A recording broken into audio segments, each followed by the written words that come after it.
Today we shall see some applications of Chinese remainder theorem. One of them is the multiplicative property of the phi function, Euler's totient function,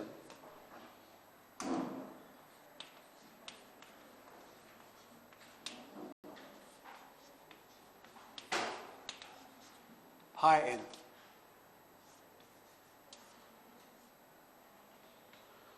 This function is multiplicative.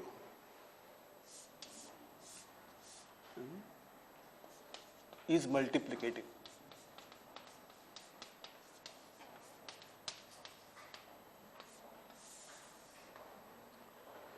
This is an application of Chinese remainder theorem. This means that phi of mn equal to phi of m into phi of n if mn equal to 1. That is, the GCD of m and n is 1. So for this, we know that phi of m for any positive integer m is the number of elements in any reduced residue system mod m. So to prove this,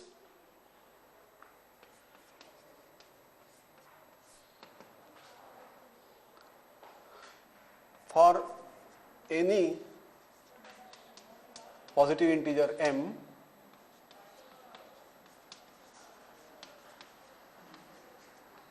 phi m denotes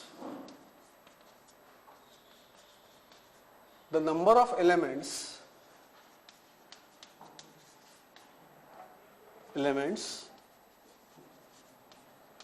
in any reduced residue system mod m.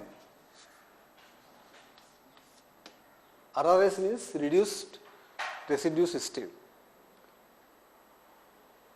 And the simplest way of saying this thing is phi m is the number of positive integers less than equal to m and relatively prime to m. So, in other words, phi m is the number of positive integers less than equal to m and relatively prime to m.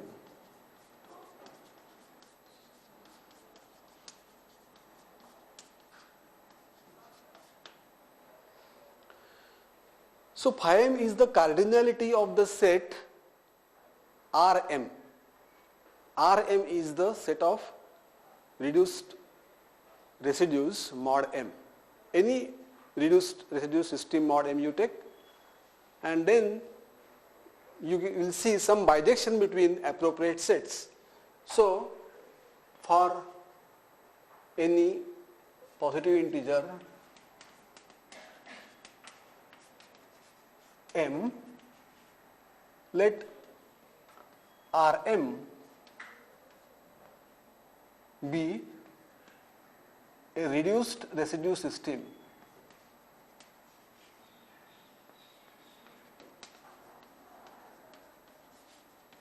mod m. So you select any one and fix it, Rm. So we have for these numbers m and n, Rm, Rn, Rmn. And now left hand side is the cardinality of capital Rmn and right hand side, what is that? It is the cardinality of Rm cross Rn. Okay. So if you can show a bijection between these two sets, one set is Rmn, another set is Rm cross Rn, then by looking at the cardinality you will get the result phi mn equal to phi m into phi m, and that is what we shall be doing. So we shall set up a bijection between Rmn and Rm cross Rn. That's what we shall do.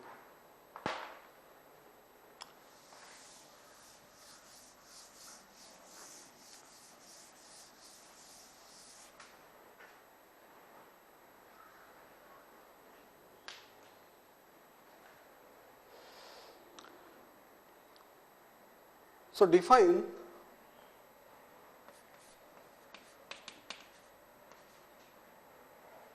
f from Rmn to Rm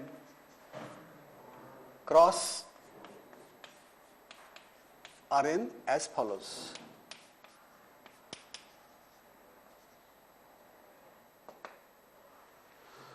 For x belonging to Rmn, so x is an integer and x is co-prime to Mn. Therefore, by the definition of reduced residue system, once x is co-prime to Mn and Rm is RRS, so there is unique x1 in Rm such that x is congruent to x1 mod M. Similarly, there is unique x2 in Rn such that x is congruent to x2 mod this n. So, once x is co-prime to Mn, it is co-prime to M as well as n. We have x Mn equal to 1, and so xm equal to 1 and xn equal to 1. Since Rm is RRS mod M,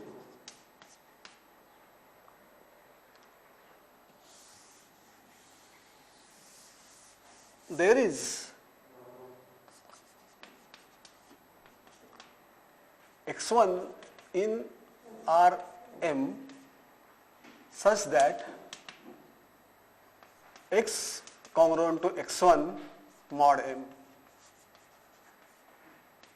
and this x1 is unique. There is unique element x1 in Rm such that x is congruent to x1 mod M. Similarly,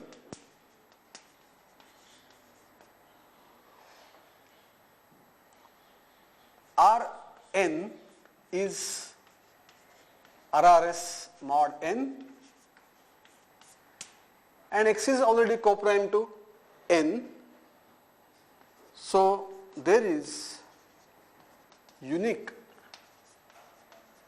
x2 in Rn such that x is congruent to x2 mod n. So, from x we have got x1 and x2. x1 is in Rm, x2 is in Rn. And now we can define the function f. Define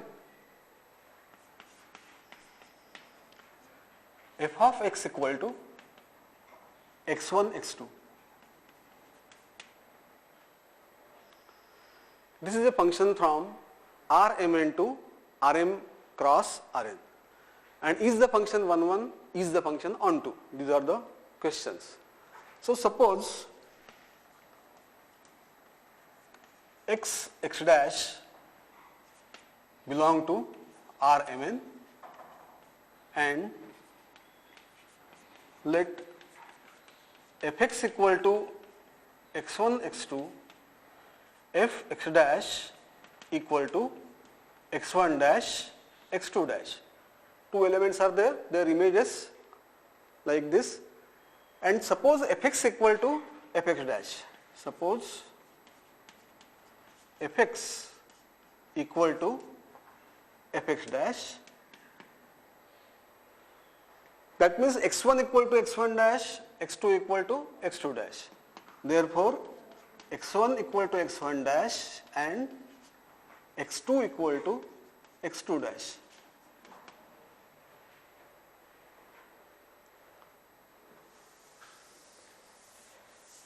Now, by the definition of the function, what happens? X is congruent to x1 mod m and x dash is congruent to x1 dash mod m. But x1 equal to x1 dash, therefore x is congruent to x dash mod m. Now, x congruent to x1 mod m and x dash congruent to x1 dash mod m. And x1 equal to x1 dash gives, therefore x congruent to x dash mod m. Similarly, x congruent to x2 mod n, x dash congruent to x2 dash mod n and x2 equal to x2 dash, therefore x congruent to x dash mod n. So similarly we have x congruent to x dash mod m. But m and n are co-prime, mn equal to 1. So if the difference x minus x dash is divisible by m as well as n, then it will be divisible by mn. That means we get x congruent to x dash mod the product mn. So are they equal now? X and x dash, are they equal?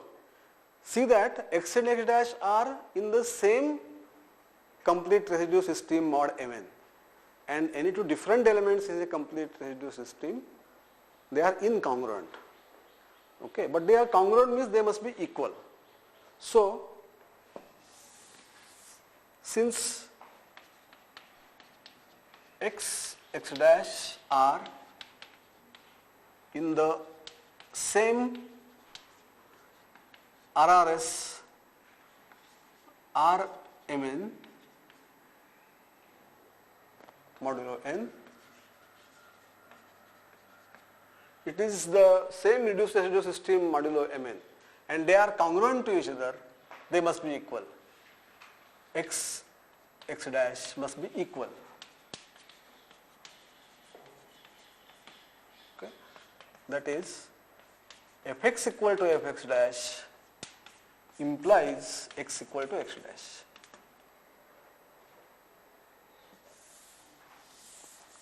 So f is 1 1. Therefore, f is 1 1.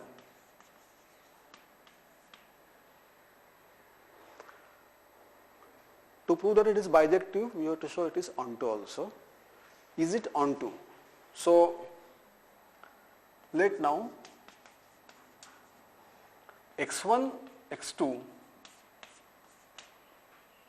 belongs to, suppose this belongs to Rm cross Rn.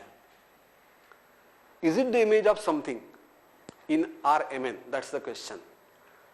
So does there exist x such that f of x equal to x1, x2? That means x should be congruent to x1 mod m, x should be congruent to x2 mod n. So first of all, there exists an integer x naught in Z such that x naught congruent to x1 mod m and x naught congruent to x2 mod n. This is because of Chinese remainder theorem.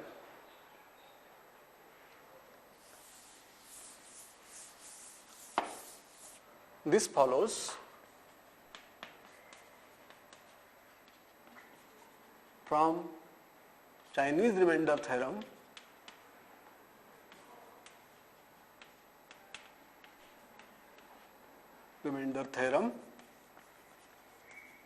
since Mn equal to 1. M and N are coprime in pairs. That's why this happens. You can find X, common X naught congruent to these X1 and X2 mod M and N. Now this X naught may not be in Rmn, but it is unique mod Mn. You can find out a unique element from Rmn such that it is congruent to X naught. So there exists unique X belonging to Rmn such that Rm into N such that X is congruent to X naught mod Mn, and f of x will be x1, x2 because x is congruent to x1 mod m and x is congruent to x2 mod n. Therefore, x congruent to x1 mod m and x is congruent to x2 mod n, and therefore f of x equal to x1, x2. That shows that the function f is onto. Therefore, f is onto. So we get a bijection from Rmn onto Rm cross Rn.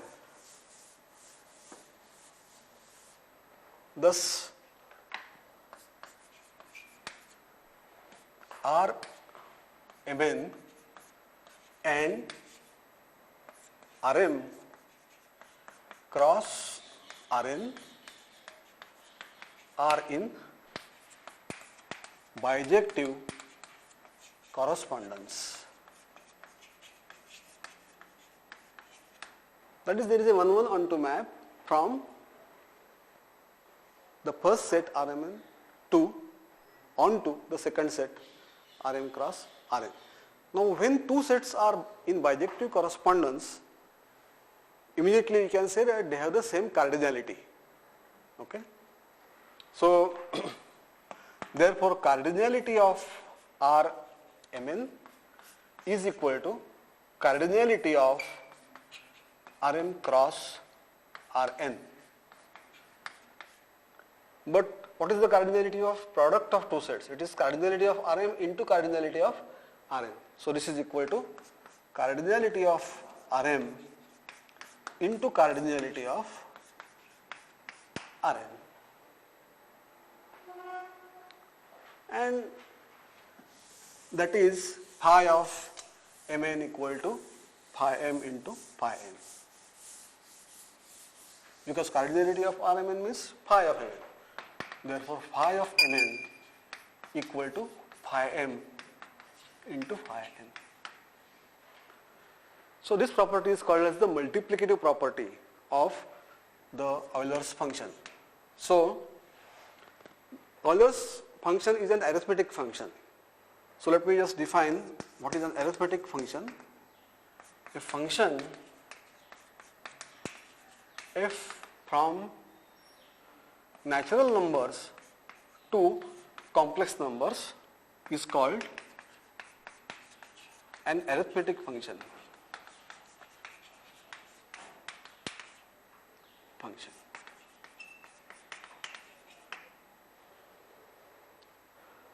And phi is an example of such a function.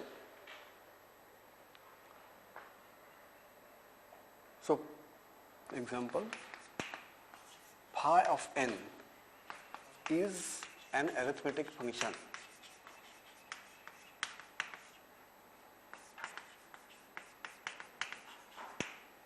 There are many other functions. Any sequence of real or complex numbers is an arithmetic function. This is f1, f2, f3, f4, all these values are known to us. That means it's a sequence. So arithmetic function in other words is just a sequence. Given any natural number, we can consider number of divisors of n. That's an arithmetic function. Sum of divisors of n. These are standard arithmetic functions. You can take fn equal to n, etc. And any arithmetic function is called multiplicative provided this property of phi function is satisfied. So let me define a multiplicative arithmetic function. An arithmetic function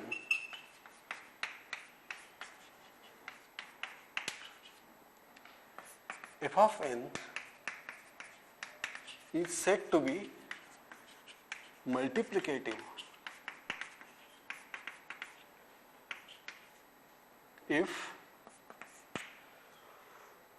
so there is one property, fn is not identically 0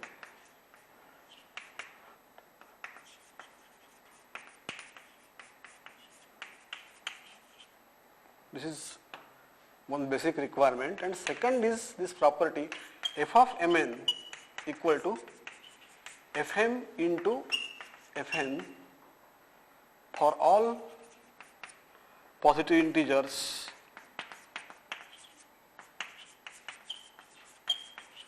mn such that GCD mn equal to 1. Okay, whenever m and n are co-prime, f mn should be equal to fm into fn. And the function phi n is an example of such a function.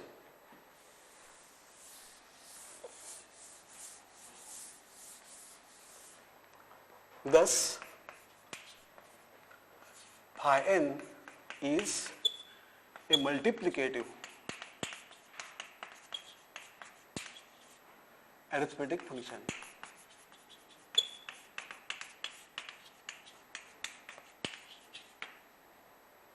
Multiplicative arithmetic function. And once it is multiplicative, you can find out the value of this function for every n once we know the values at prime powers. So the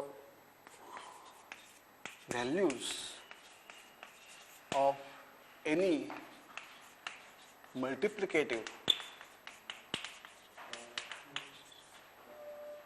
arithmetic function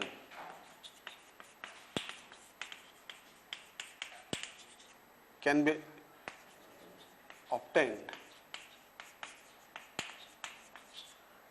from its values at prime powers.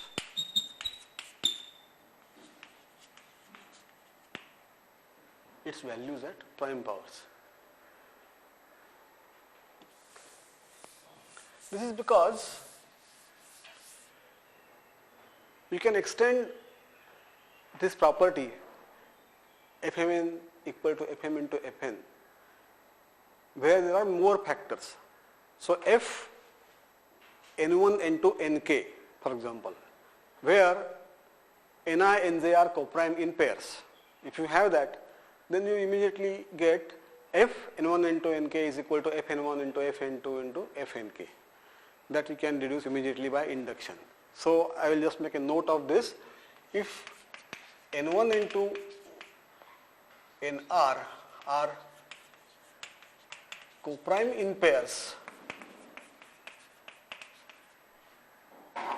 we get for a multiplicative function fn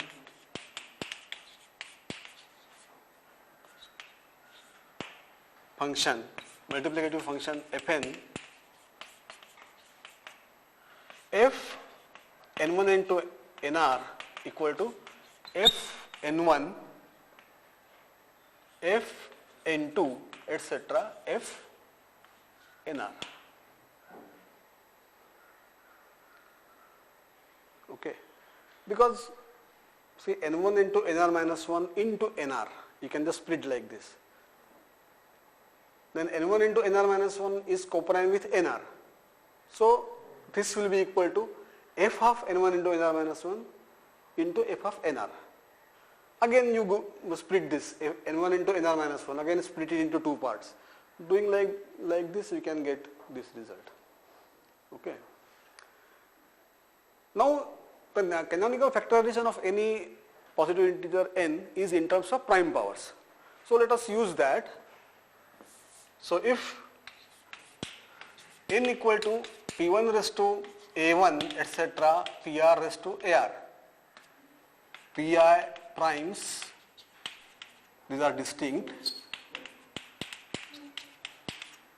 and ni bigger equal 1,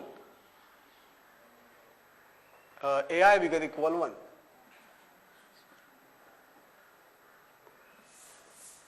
Suppose this is the canonical factorization of n, is the canonical factorization of n. Canonical means you take distinct primes and power should be bigger equal 1. Order is not important. Then for a multiplicative function fn, what do you get? F of n equal to f p1 raised to a1 into f p2 raised to a2 etc. F of n equal to f p1 raised to a1 etc. f pr raised to ar.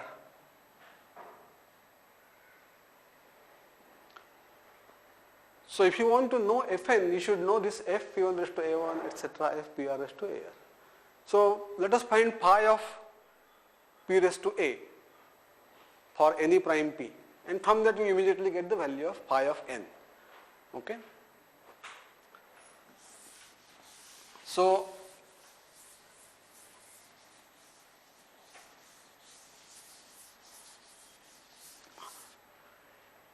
if p is a prime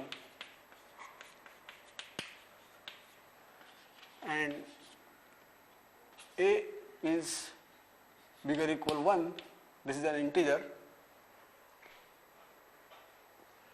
out of 1, 2, etc. p raised to a, out of these numbers from 1 to p raised to a, some numbers are divisible by p and others are not divisible by p, means they are co-prime to p because p is prime. So the numbers 1 times p, 2 times p, etc. up to p raised to a minus 1 times p, this is p raised to a. So all these numbers are divisible by p, are divisible by p, and the remaining are co-prime to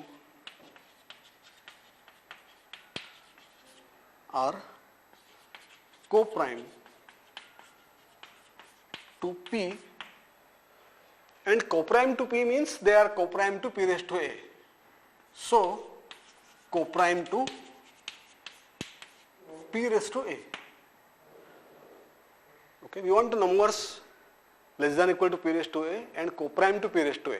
But co-prime to p raised to a means co-prime to p only.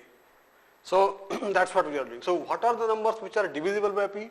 These are the numbers. They are how many? They are p raised to a minus 1 in number, and the remaining are not co-prime to the remaining are co-prime to p. These are not co-prime and remaining. So pi of p raised to a equal to the number of positive integers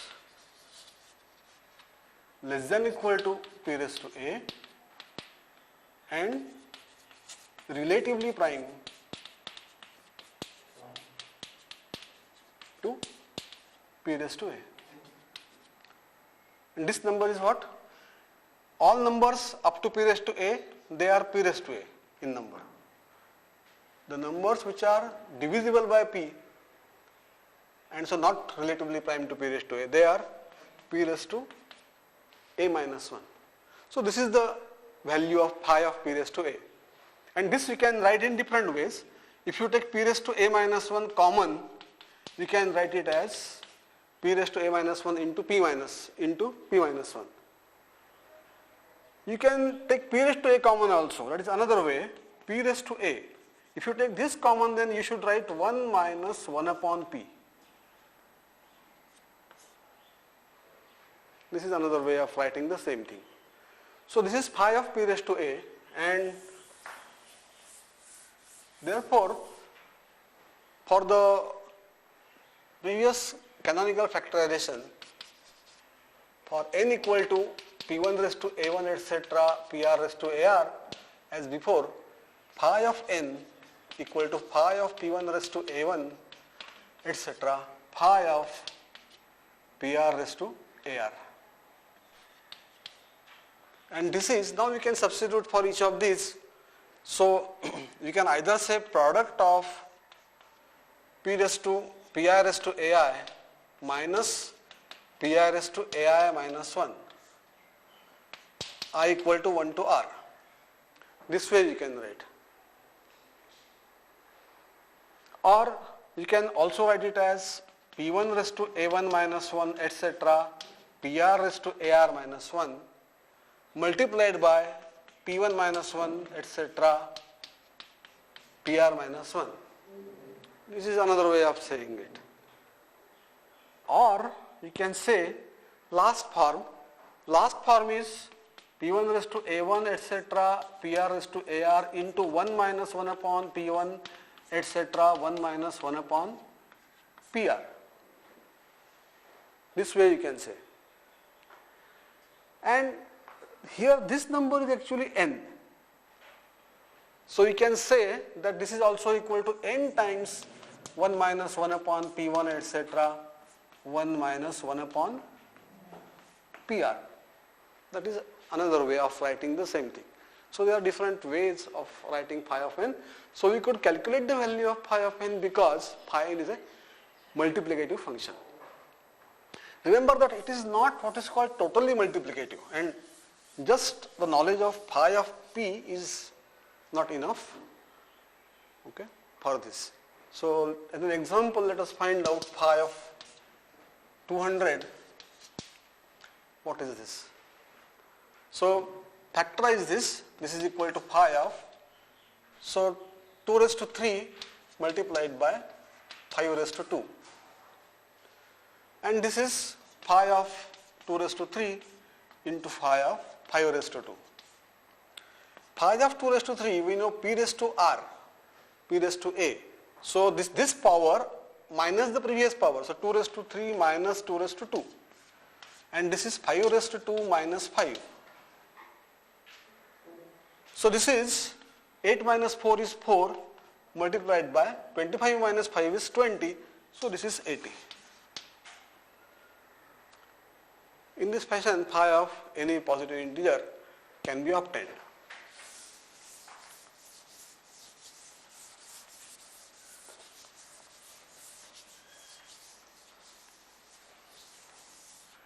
So let us find out immediately what is phi of 1.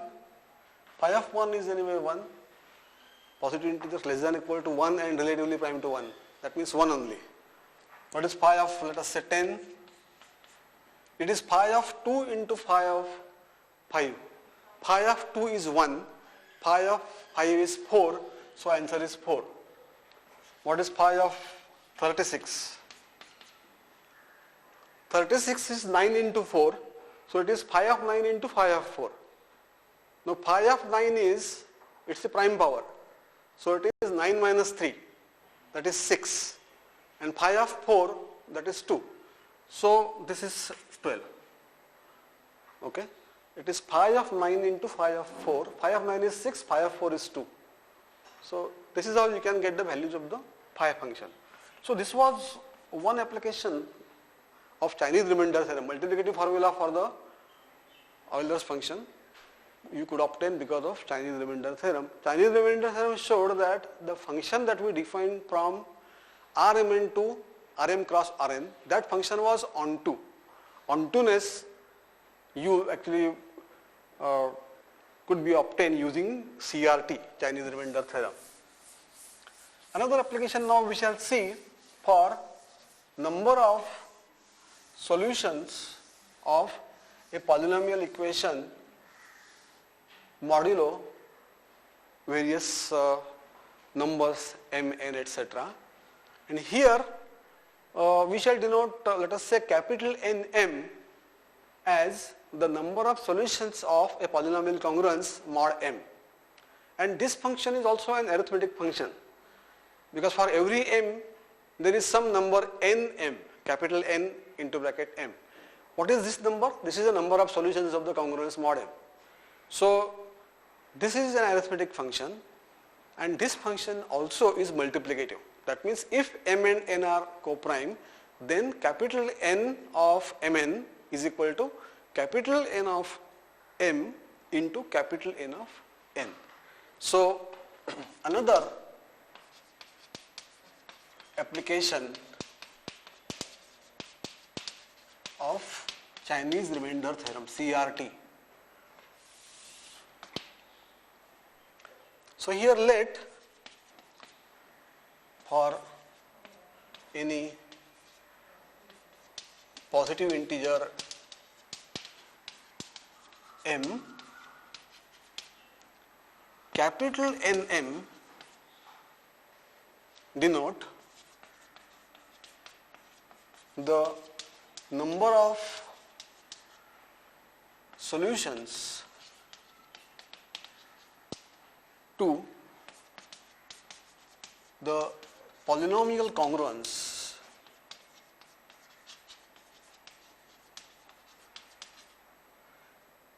fx congruent to 0 mod m. So you are taking fx is a polynomial with integer coefficients, and so you have a polynomial congruence.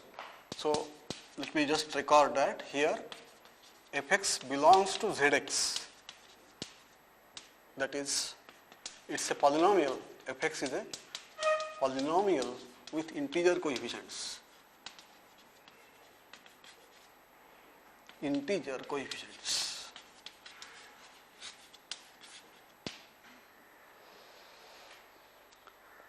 This function is also multiplicative. Then Nm is a multiplicative arithmetic function. Arithmetic function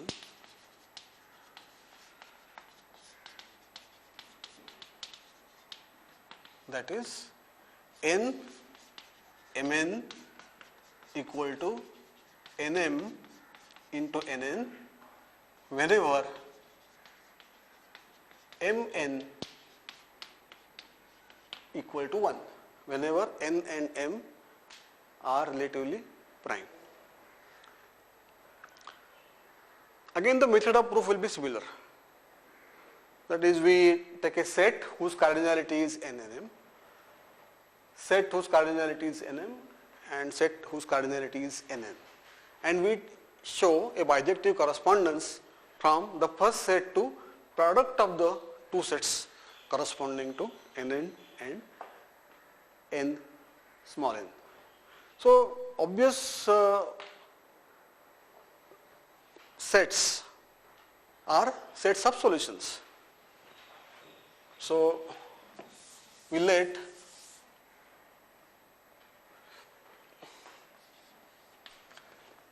this is proof. Let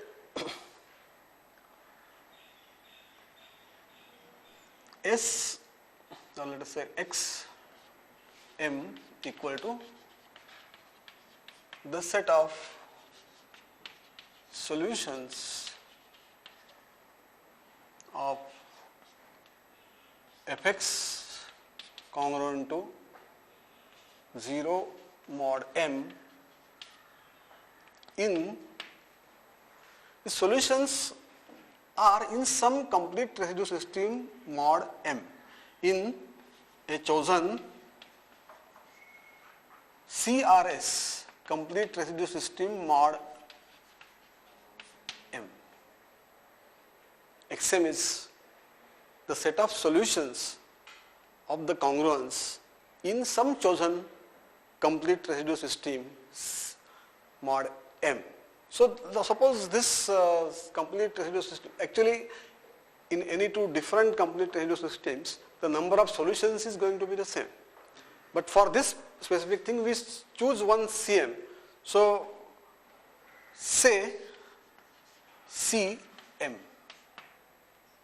Okay. So XM is the set of solutions of this in a complete residue system, which we denote by CM. Okay.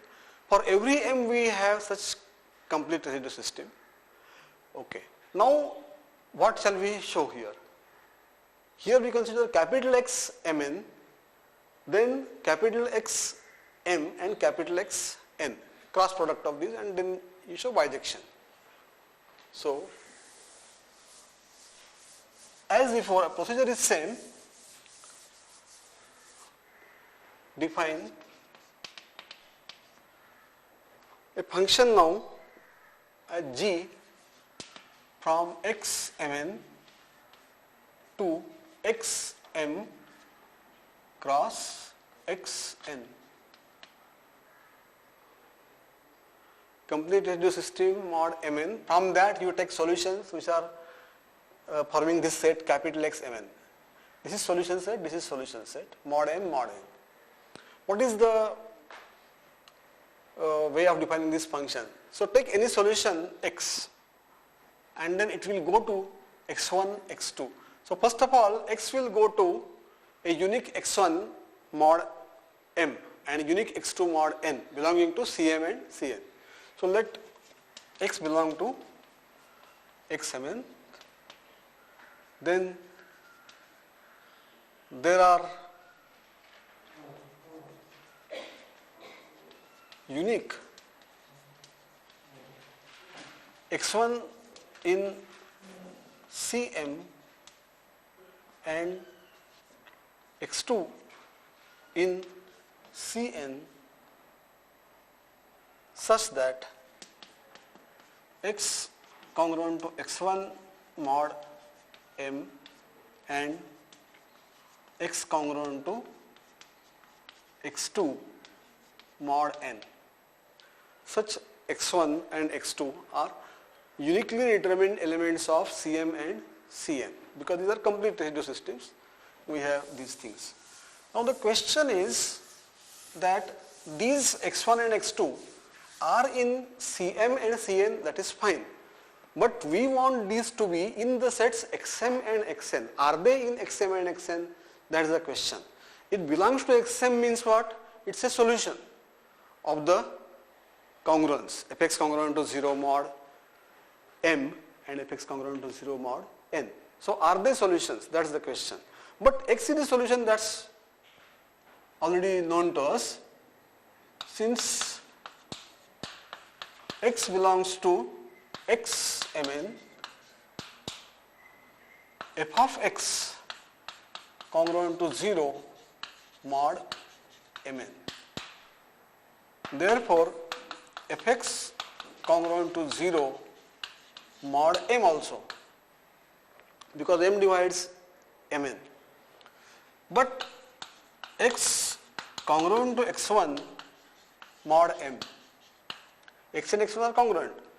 Now, if X and X1 are congruent and Fx congruent to 0 mod M, then automatically f of X1 will be congruent to 0 mod M. That's a property of polynomial congruences. So, f of X1 is congruent to 0 mod M. Okay. So, X1 is a solution mod M and X1 is already in Cm. Therefore, X1 is in Xm also.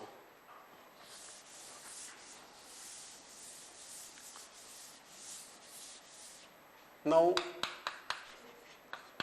X1 belongs to Cm and it's a solution.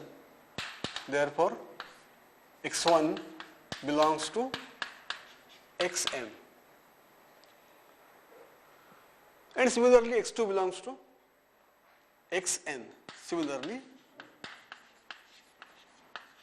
x2 belongs to xn. And so, g of x, if you define as x1, x2, that becomes a map from xmn to xm cross xn. If we define g of x equal to x1, x2, then g is a map or a function from xmn to xm cross xn. This is an important thing. This x1 and x2, they should not just belong to Cm and Cn, but they should be solutions, mod m and mod n.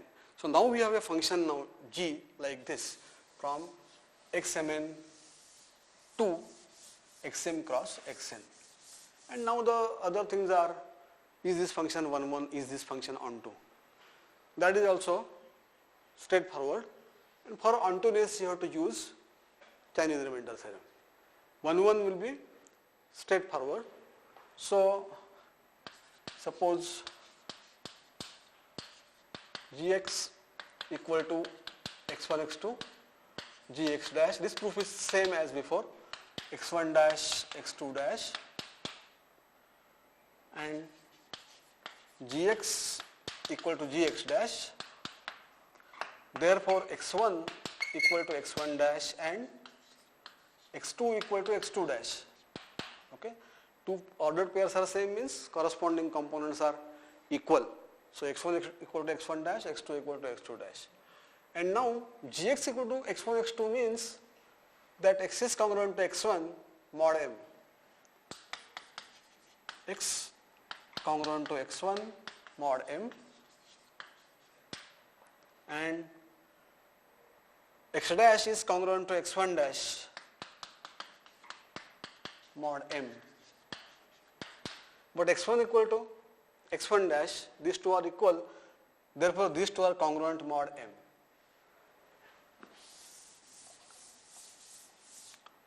Therefore x is congruent to x dash mod m. Similarly,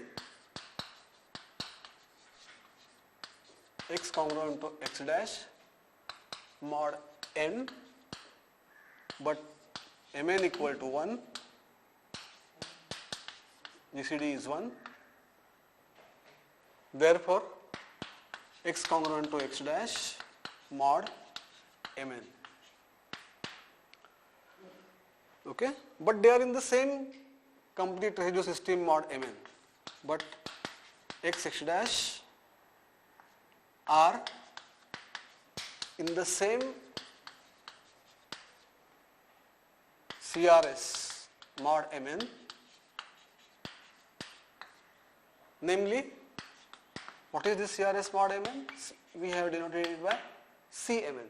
Both are in the same complete residue system mod mn, and if they are congruent mod mn, then they must be equal. Therefore, x is equal to x dash, and therefore g is a 1-1 function.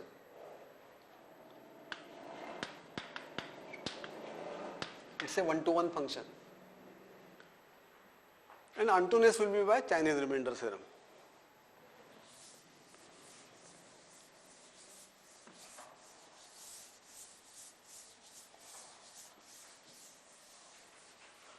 So we define ontoness now. Next, for x1, x2 belonging to xm cross xn. Note that x1 is a solution mod m and x2 is a solution of the congruence mod n, that is given to us. Now find out x by Chinese remainder theorem. There exists x naught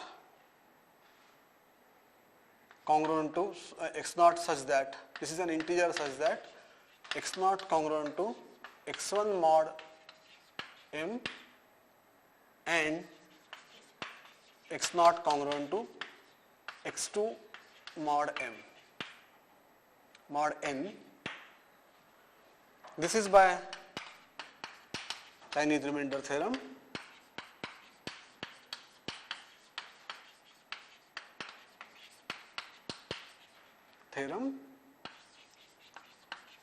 Since mn equal to 1.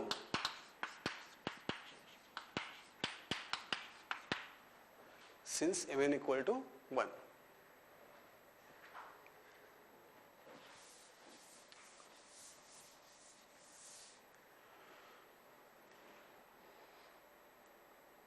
Okay. Now you take an element in Cmn such that that element, say x, is congruent to x naught. Take, so there is unique x belonging to Cmn such that x congruent to x naught mod mn. Therefore, x congruent to x1 mod m and x is congruent to x2 mod n. So x is congruent to x1 mod m and x is congruent to x2 mod n. This is in Cmn. But the question is, can I say g of x equal to x1, x2? I have to check that x is in xmn. Domain is xmn. So does x belong to capital Xmn? That means, is it a solution of fx congruent to 0 mod mn? So now we can say certainly fx congruent to f of x1 mod m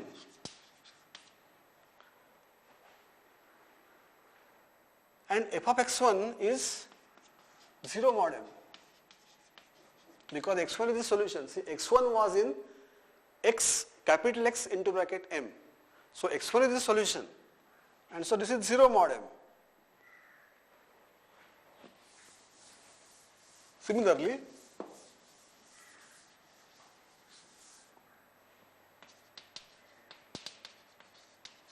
fx is congruent to fx2, which is congruent to 0 mod n. So fx is 0 mod m and 0 mod n, but mn are coprime. So I can say fx congruent to 0 mod mn also.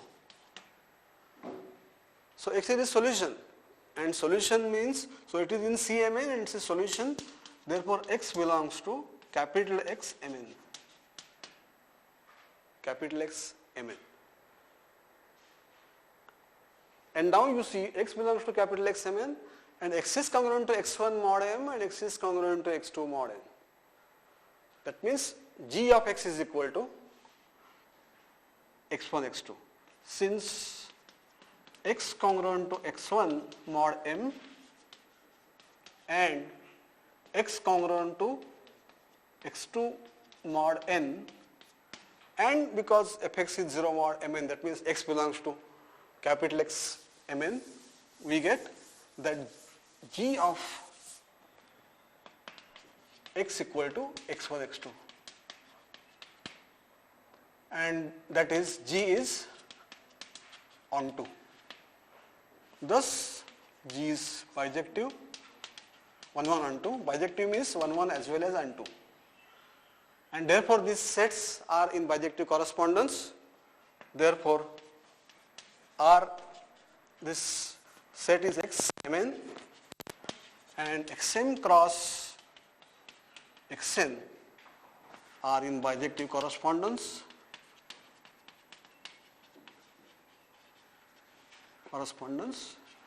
Therefore their cardinalities are same.